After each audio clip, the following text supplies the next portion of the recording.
noches. Gracias por acompañarnos en nuestro programa Respuestas a Preguntas que Incomodan. Yatensi, muy buenas noches. ¿Cómo está usted? Muy bien, contento como una lombriz. Muy bien, me alegra eso, Yatensi, escuchar que está contento, feliz como siempre. Amigos y amigas, hoy tenemos una pregunta bastante interesante e incómoda. ¿La inmortalidad del alma? ¿Su alma es inmortal? Eso lo vamos a descubrir, Yatensi, en este programa de respuestas en esta noche. Creo que es importante, Yatensi, estas preguntas porque como que a uno le abren bastante el entendimiento, ¿no es cierto? Y hay muchos amigos y amigas que son fieles seguidores y que también están enviando sus preguntas, de los cuales salen estos programas de los martes, ¿no? Una rica bendición, ¿cierto? Contar con todas estas preguntas. También les animamos a compartir, por favor, este programa con sus amigos, amigas, familiares y conocidos para que ellos también puedan aprender. Muy bien, Yatensi. ¿Qué entendemos nosotros como inmortalidad del alma? Hay un texto en Primera de Tesalonicenses, capítulo 5, donde hay como una mención del espíritu, alma y cuerpo. Primera de Tesalonicenses 5:23, y dice: y el mismo Dios de paz os santifique por completo, y todo vuestro ser, espíritu, alma y cuerpo sea guardado irreprensible para la venida de nuestro Señor Jesucristo. ¿Cómo entender, Yatensi, esta separación entre alma, espíritu, cuerpo?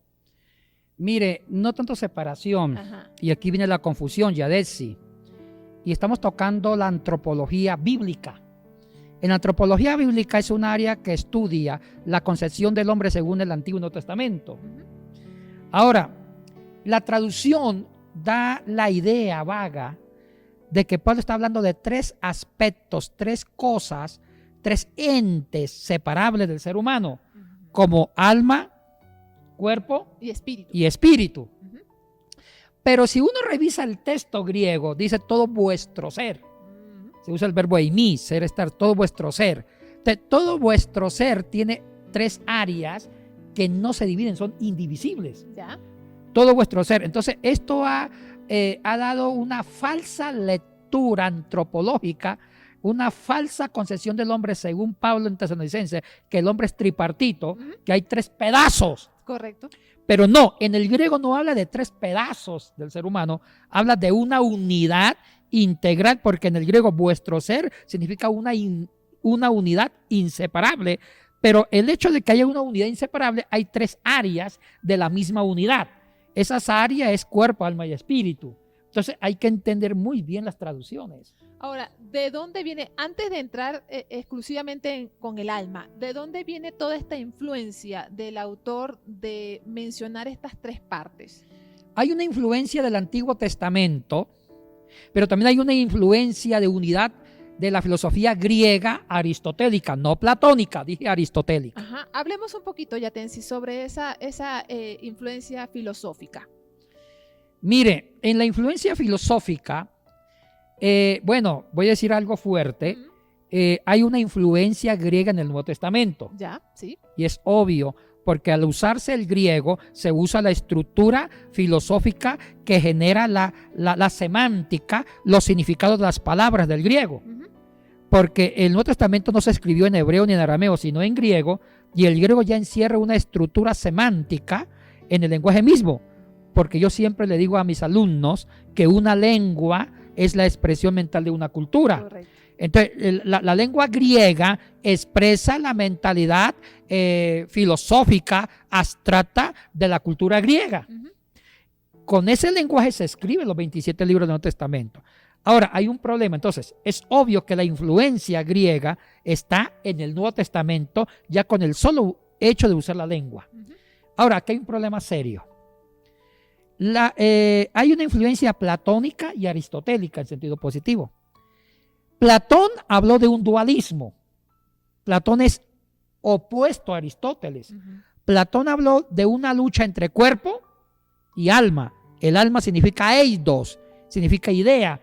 Y el alma viene del mundo de las ideas y regresa de nuevo al mundo de las ideas a través de la muerte. Es por eso que su maestro Sócrates no tuvo problema de morir cuando fue ejecutado por la cicuta, un veneno, porque él pensaba que con la muerte el alma, el eidos, la idea, iba a regresar donde vino, porque el cuerpo era el estuche, la cárcel del alma. Así pensó Sócrates y por ende pensaba así su alumno Platón. Pero Aristóteles discrepó con esto. ¿Ya? Hay que ver cuál es la influencia sobre Pablo, si platónica o aristotélica. Aristóteles habló del principio del hilemorfismo.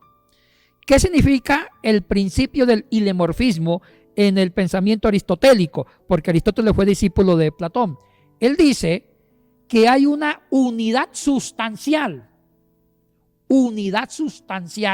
inseparable entre cuerpo y alma. ¿Ya? Interesante esto. Repito, Aristóteles discrepa con Platón, está en contra del dualismo, y Aristóteles afirma que hay una unidad sustancial. Es lo que se llama en filosofía el principio del hilemorfismo, dando a entender que el alma no se separa del cuerpo. Ya. Explico esto.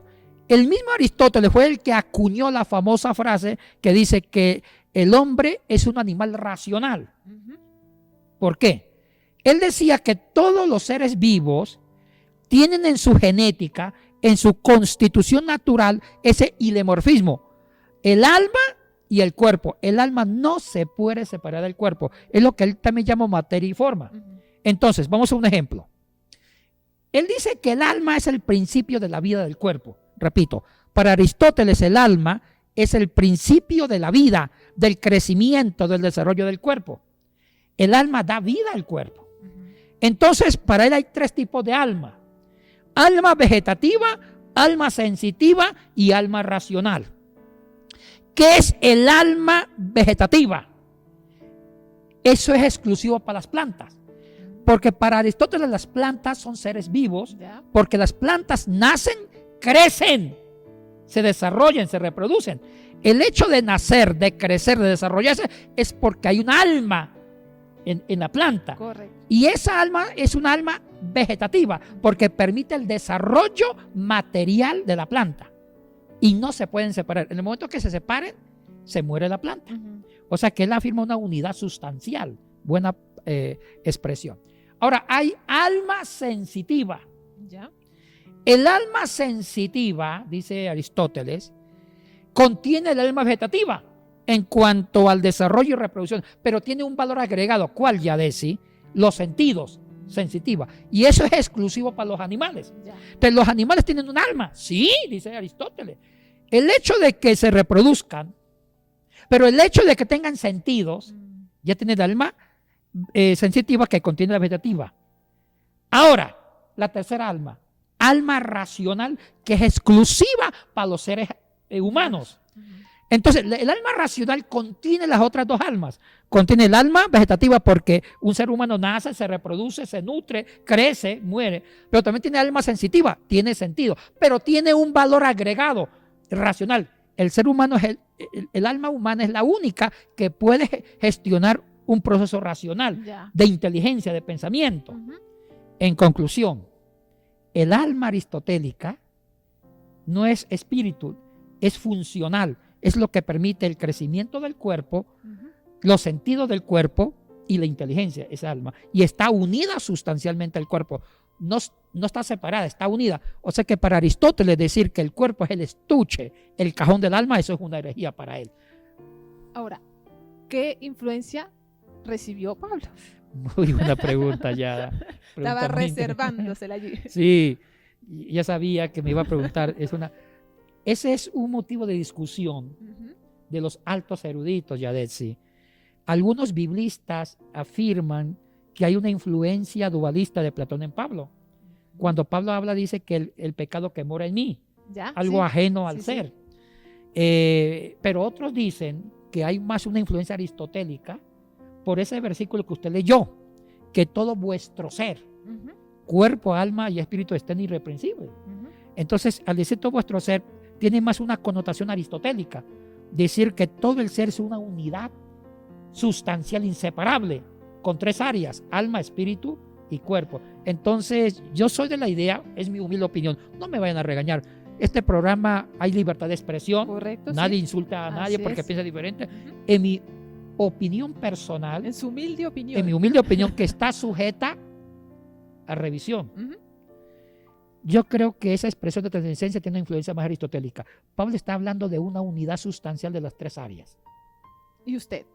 Yo sé que es una pregunta tal vez un poquito comprometedora, pero usted como un gran filósofo y amante de la filosofía, ¿está más por el lado de Platón o por el lado de Aristóteles? De Aristóteles. Exactamente por qué, Yatensi. Porque Aristóteles acopla más al Antiguo Testamento. ¿Ya? Platón no.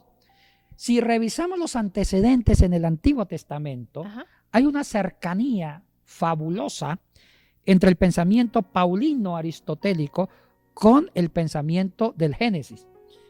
¿En qué fundamento esto?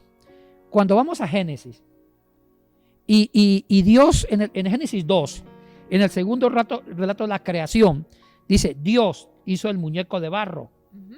sopló, dio aliento de vida. Ahí se usa tres palabras hebreas.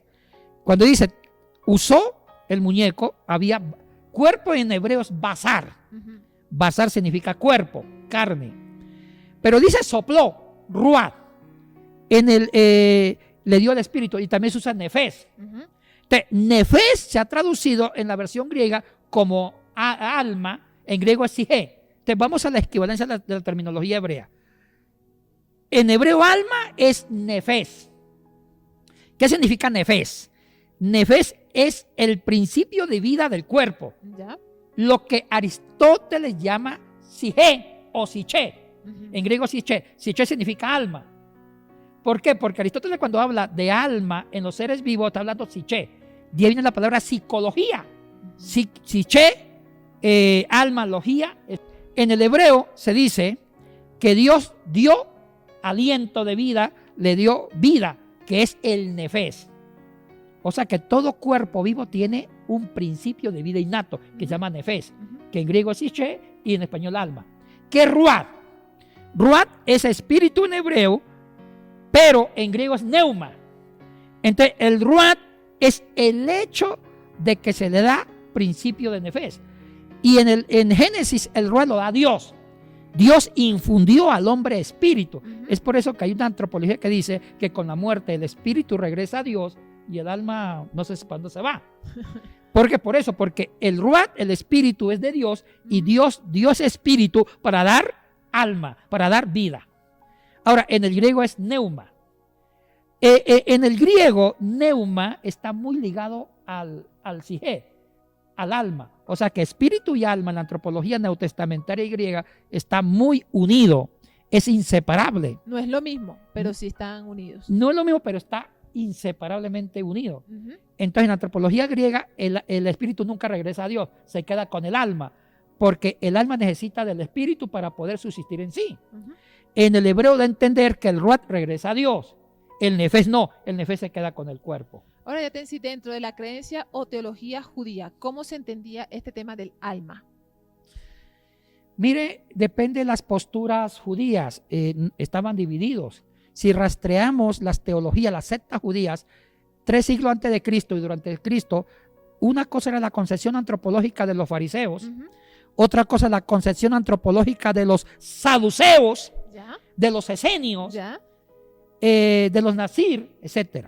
Ahora, los fariseos que siguen la línea de los esenios, ellos creían en un alma inmortal. Ujú. Por eso habían trabajado la doctrina de la resurrección de muertos, que el alma subsistía con un nuevo cuerpo, que ese es otro tema bastante complejo. Correcto. O sea que con la muerte el alma se quedaba dormida, aquí había varias posturas, se quedaba en el lugar, Ujú. en el cementerio donde fuera, en el sepulcro, el alma quedaba ahí y en la resurrección de los muertos el alma era inmortal, pero el alma nunca moría con la muerte del ser humano. Ahora, los saduceos sí creían en la aniquilación total del ser humano. Para los saduceos, que era la extrema derecha, eran los pudientes, los millonarios, ellos pensaban que las bendiciones y y la bendición de Dios se daba en vida. Entonces, ellos no creían en la resurrección de muertos, tampoco creían en la inmortalidad del alma, que con la muerte todo se acababa. Entonces, sí había discrepancias antropológicas entre varias secciones judías, entre fariseos, esenios, los asir y también los mismos saduceos. Ahora, ya que menciona la palabra inmortalidad, ¿es inmortal el alma? De acuerdo a toda la explicación que ya usted nos viene dando en este programa, ¿cómo interpretar eso de la inmortalidad del alma? En base a las evidencias del Nuevo Testamento y en mi experiencia de fe, esa es una de las esperanzas que me lleva al cristianismo. ¿Ya? Creer que yo sigo viviendo en la vida eterna. Eso es lo que alimenta mi fe y mi esperanza aguantar esta pandemia, sabiendo que hay una vida eterna donde el alma va a gozar de los privilegios de la salvación. Detalles no lo sé, pero creo en esa promesa. Y hay fuertes evidencias en todo el Nuevo Testamento que el alma es inmortal. Y hay evidencias en Juan, en el capítulo 14, cuando dice que él se va a ir a preparar las moradas donde está el Padre para los discípulos. O sea, da a entender que hay una inmortalidad del alma. ¿Por qué?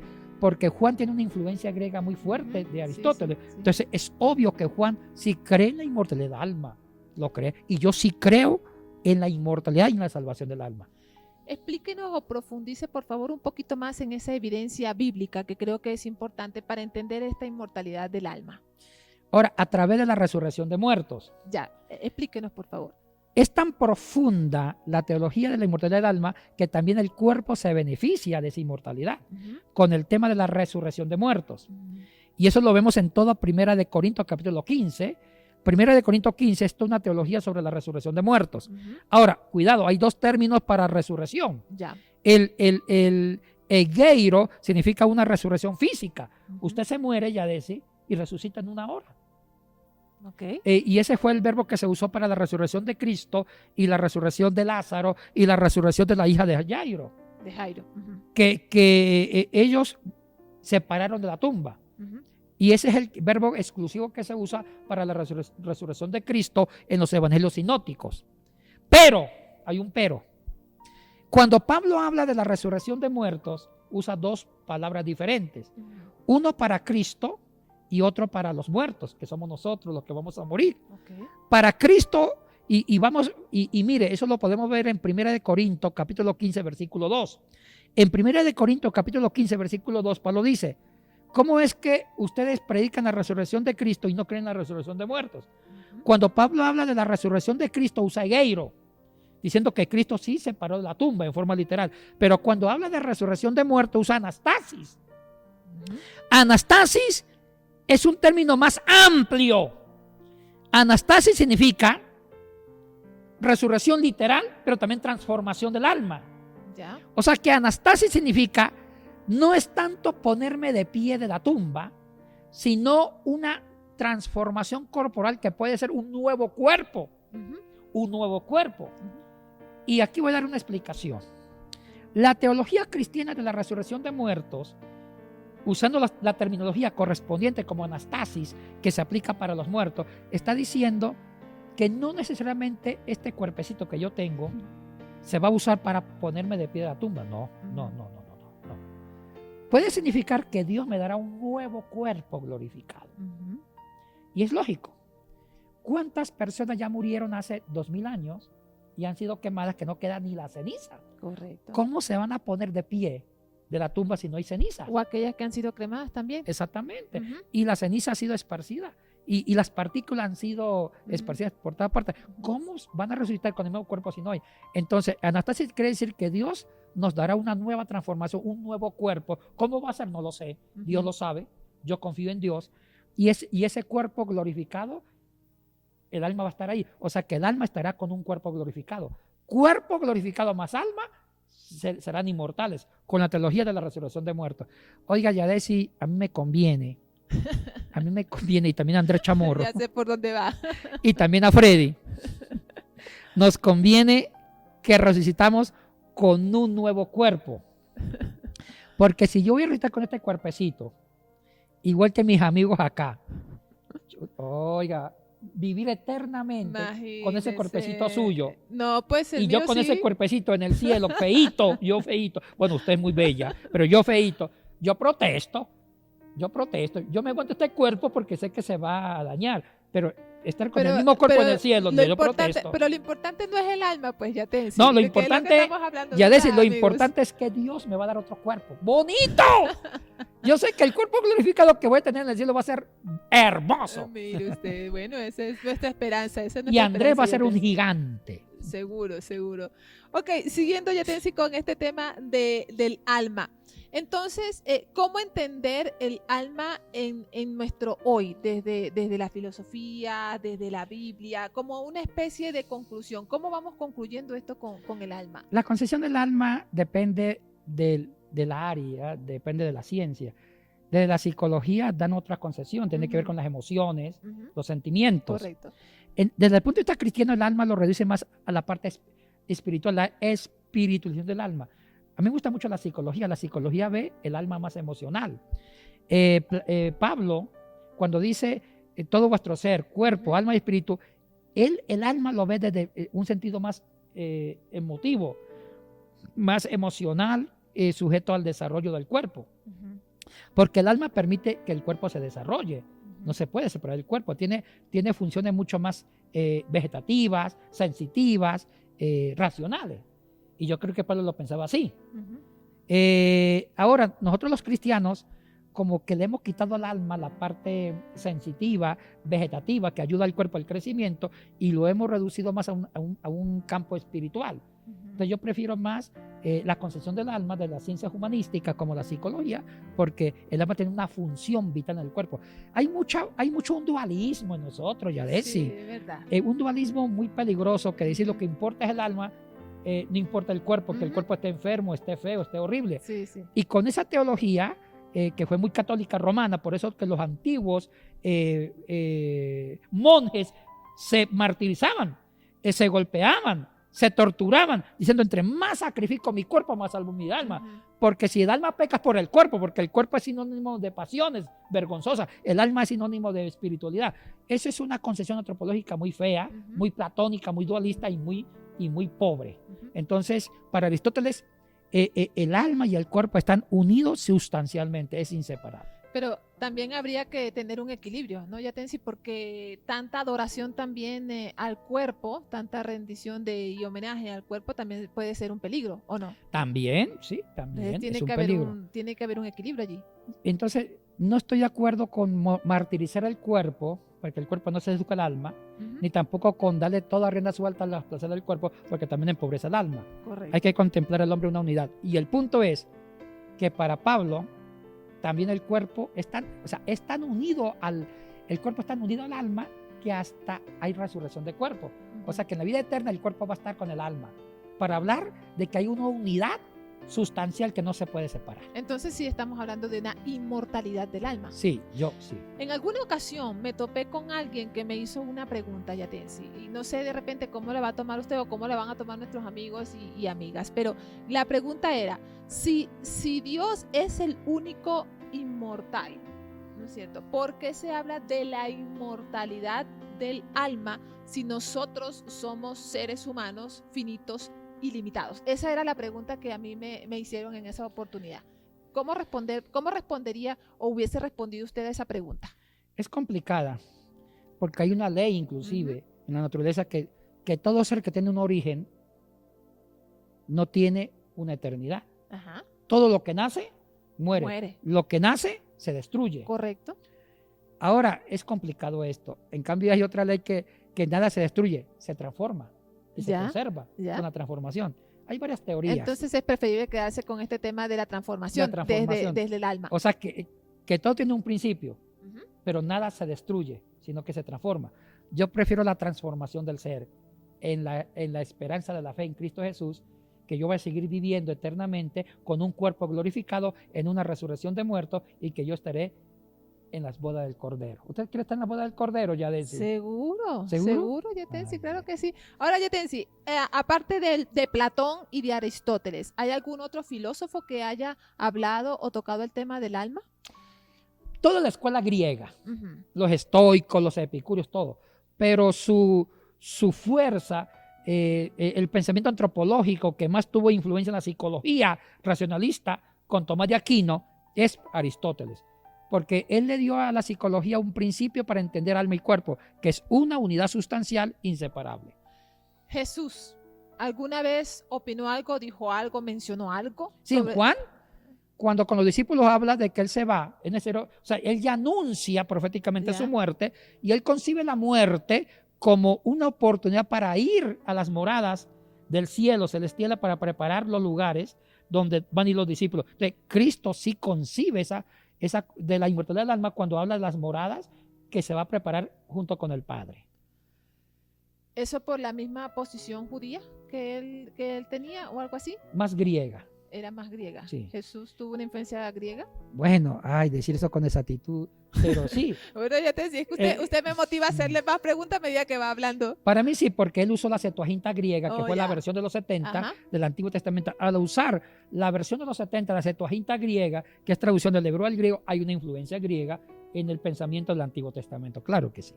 Cuando uno predica sobre este tema del alma, ya hablando desde nuestro hoy, desde nuestro contexto, ¿cuáles serían esos posibles sentidos al alma y cómo aplicarlo a nuestras audiencias congregacionales o eclesiásticas? Mire, Yadesi, uno de los temas fundamentales en la predicación cristiana es la salvación del alma. ¿Es correcto? Poner en tela de duda este mensaje es mochar el evangelio. Es reducir el cristianismo y es reorientar el cristianismo para otra perspectiva. Una de las cosas que hace que la gente se convierta a Cristo, que vengan a la iglesia, es que van a ser inmortales en Cristo Jesús, en un paraíso. Dudar de esto ya sería empobrecer el mensaje. Yo soy muy crítico, pero hay cosas que lo creo por fe, aunque me resulta ser difícil de racionalizarlo, fundamentarlo con una perfección lógica de la razón, pero prefiero optar por la fe. En el Nuevo Testamento se nota mucho más esta influencia o división entre cuerpo, espíritu, alma que en el Antiguo Testamento, porque en el Antiguo Testamento ¿hay algún texto donde se haga también esa división o no? Más en Génesis, con la creación del hombre, que Dios dio espíritu de vida y que dio vida en Nefes, y que el alma, el ruach, vuelve a Dios. Ahí se nota esa diferencia, pero no para descomponer, sino para explicar áreas de la unidad del hombre, de la totalidad. ¿Por qué? ¿Cuál es el contexto que se mueve detrás de ese pensamiento? Bueno, el problema fue que hay toda una antropología antigua de los pueblos circundantes a Israel. ¿Ya? E inclusive literatura antes que el Génesis, como la literatura del Gilgamesh, en el contexto sumerio-acadio, ya se pensaba que el hombre luchaba por la inmortalidad. Y ahí vemos eso en el Gilgamesh, cuando Gilgamesh, al ver que murió Enkidu, su mejor amigo, él se puso triste. Dijo, bueno, si la muerte es el fin del ser humano, ¿para qué es vivir? Correcto. Si me voy a morir y con la muerte se acaba todo, yo ya no sigo viviendo, mejor, ¿para qué? ¿Dónde está el valor de la vida? Entonces, cuando muere Enkidu, Gilgamesh se propone como empresa de buscar un remedio, una planta que le garantice la inmortalidad del alma. Entonces Gilgamesh inicia toda esa pericia buscando la planta, la inmortalidad, que la consigue, pero después una serpiente se la arrebata. Eso está en la literatura del Gilgamesh, en una de las tablillas, que son 12 tablillas, que fue escrita hace el año 2500 a.C. Ahora, hay una influencia también de ese pensamiento en el Génesis. En cierto sentido, cuando dice que el espíritu regresa a Dios, el hecho de que el espíritu humano regrese a Dios es para garantizar en cierta medida una inmortalidad del alma en el espíritu.